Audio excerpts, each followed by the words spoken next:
ખબરોમાં બન્યા રહેવા માટે બેલ આઇકોન દબાવો અને એબીપી અસ્મિતાને સબસ્ક્રાઇબ કરો. કોરોનાને લઈને અમદાવાદ મ્યુનિસિપલ કોર્પોરેશનની કામગીરીને લઈ પાલડીના દેવઅર્ચન ફ્લેટના લોકોમાં રોષનો માહોલ જોવા પડ્યો. 12 દિવસ અગાઉ કોરોનાના કેસ આવ્યા હતા અને કોર્પોરેશને હવે તેને કન્ટેનમેન્ટ જાહેર કર્યું છે. જોકે નિયમ વિરુદ્ધ કન્ટેનમેન્ટ ઝોન જાહેર કરાયાનો સ્થાનિકોએ આરોપ લગાવ્યો. કન્ટેનમેન્ટ ઝોન જાહેર કર્યા બાદ કોર્પોરેશને તે અંગેની કોઈ કામગીરી નથી કરી. કુલ વસ્તી નથી તેનાથી વધુ લોકોને કન્ટેનમેન્ટ ઝોનમાં બતાવ્યા અને રાજકીય લાભ મેળવવા કોર્પોરેશન કાર્યવાહી કરતું હોવાનો પણ આરોપ લગાવ્યો છે. અમદાવાદ શહેરની અંદર વધતા કોરોના સંક્રમણને લઈ અને અમદાવાદ મ્યુનિસિપલ કોર્પોરેશનની કામગીરી કેવી રીતના ચાલી રહી છે તે જાણવા માટે થઈ અને પાલડી ખાતે આવેલા દેવઅર્ચન ફ્લેટની અંદર અત્યારે એબીપી અસ્મિતાની ટીમ પહોંચી છે. અહીંના ચેરમેન આપણી સાથે છે નરેશભાઈ શાહ. તેમની સાથે વાત કરશું જે કન્ટેનમેન્ટ ઝોન જાહેર કરવામાં આવ્યું છે એના વિશે, કેટલા કેસ છે એના વિશે. નરેશભાઈ, સૌથી પહેલા એ કહો કે તમારી દેવઅર્ચન સોસાયટી છે એની અંદર કોરોનાના અત્યારે એક્ટિવ કેસ કેટલા છે? એક્ટિવ કેસ 5 થી 6 વાળા ચારે બ્લોકમાં થઈને છે. 6 થી 5 થી 6. અચ્છા, કુલ કેટલા બ્લોક તમારે અહીંયા? બ્લોક ABCD EFG, એમાં ABCD ના બ્લોકના ટોટલ સંખ્યા 328 છે ટોટલ રહીશોની. તો અમદાવાદ મ્યુનિસિપલ કોર્પોરેશનની યાદીમાં 3 બ્લોક A, B અને D કન્ટેનમેન્ટ જાહેર કર્યા છે. એની અંદર 448 લોકો ક્વોરન્ટાઇન. સરાસર ગલત છે.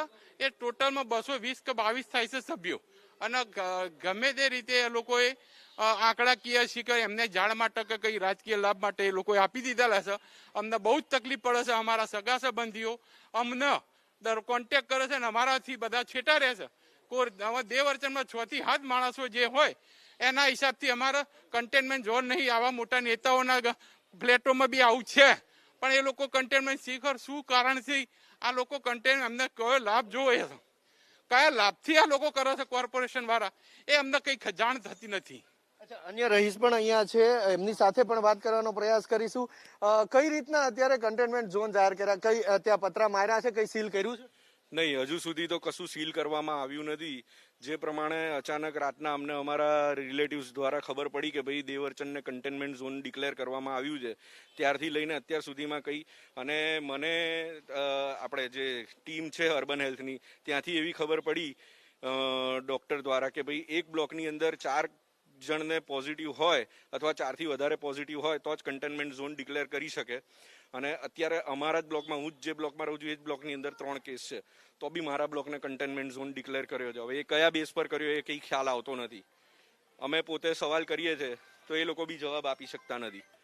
અચ્છા, આપનું શું કેવું છે જે રીતના અહીંયા કાર્યવાહી થઈ છે AMC દ્વારા જે કામગીરી કરવામાં આવી છે કોરોનાને લઈને, એના વિશે શું કેવું? ખોટી કાર્યવાહી થઈ ગયા. મારા બ્લોકમાં બી 3 કેસ છે અને એ બી અત્યારે 12 દિવસ થઈ ગયા છે અને છતાં બી ડિક્લેર કરે છે કે કન્ટેનમેન્ટ ઝોનમાં મારો બ્લોક બી બ્લોક, તે ખોટી જ વસ્તુ છે એમ. અચ્છા, B બ્લોકમાં કેટલા કેસ છે અને ક્યારે એ કેસ આવ્યા હતા? અત્યારે 12મો દિવસ છે. 3 કેસ આવ્યા હતા, 12મો દિવસ છે અને 3 અત્યારે એકદમ રેડી છે. અચ્છા, તો ત્યારે કન્ટેનમેન્ટ જાહેર નતું કર્યું? ના, 3 કેસમાં કોઈ કન્ટેનમેન્ટ જાહેર થતું જ નથી. તો આ દેવઅર્ચન ફ્લેટના રહીશો છે જેનું કહેવું છે કે કેસ પહેલા આવ્યા હતા અને માઇક્રો કન્ટેનમેન્ટ ઝોન અત્યારે જાહેર કરવામાં આવ્યું છે. એક રહીશે એવું પણ કીધું કે નિયમ 4 લોકો અથવા તો તેનાથી વધારે જો સંક્રમિત સામે આવે તો કન્ટેનમેન્ટ જાહેર કરવામાં આવે. 3 કેસ છે એમ છતાં કન્ટેનમેન્ટ જાહેર કરવામાં આવ્યું છે. ચેરમેનનું પણ કહેવું છે કે અહીંયા કન્ટેનમેન્ટ જાહેર કરી દીધું છે પણ તેને લઈ અને કોઈ કામગીરી થતી નથી. કોઈ પણ પ્રકારનો રાજકીય લાભ કોઈને મેળવવા માટે થઈ અને આ પ્રક્રિયા કરવામાં આવી હોય તેવો સીધો આક્ષેપ અહીંના ચેરમેન નરેશ શાહ દ્વારા લગાવવામાં આવ્યો છે. કેમેરામેન જયરામ રબારી સાથે હિરેન રાજગુરુ, એબીપી અસ્મિતા, અમદાવાદ.